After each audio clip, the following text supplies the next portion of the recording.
Wala pa rin kasunduan ng Kamara at ang Senado kaugnay ng joint resolution na solusyon sana sa nakaambang krisis sa kuryente. Nakapaloob dito ang Interruptible Load Program o ILP at sa ilalim nito gagamit ng generator ang mga malalaking kumpanya sa halip na kumuha sa main power supply. Ang tanong ngayon, saan kukunin ng gobyerno ang pambayad sa mga kumpanyang sasali sa ILP? May nusigo si Julio Segovia.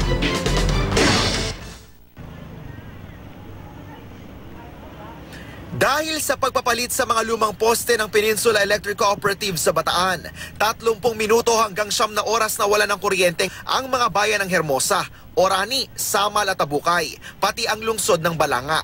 May power interruption din hanggang Biyernes sa Baguio at mga bayan sa Benguet na sineserbisyohan ng Benguet Electric Cooperative.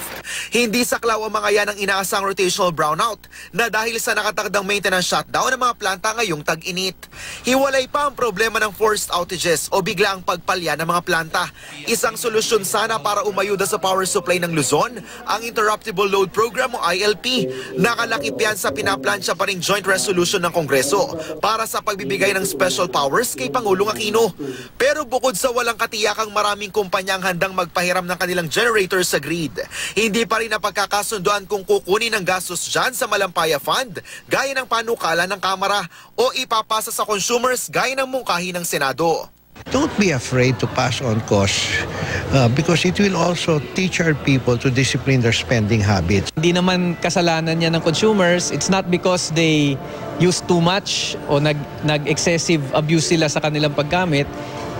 Problema ito ng policy problem. So the government has to shoulder that cost of hindi nakatayo ng sapat na planta.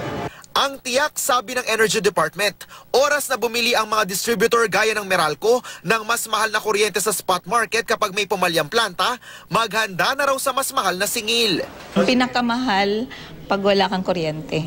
Kaysa isipin mo magpaypay ka, kung hindi mo naman kayang bumili ng generator, di mas gustuhin mo na lang magbayad ka ng konti. Malamang apektado rin ang gasto sa produksyon ng kuryente ng nagmamahal ng presyo ng langis na ginagamit na panggatong ng ilang power plant. Pero may pag-asang nakikita kaugnay niya ng Energy Department. Sabi ng DOE, posibleng magbago pa ang price trend sa world market sa mga susunod na araw. Lalo't marami ng oil refineries sa Amerika ang nagbalik operasyon matapos sumailalim sa maintenance shutdown. May mga refinery maintenance, no? Pero may mga bago namang kami on stream ng mga ano.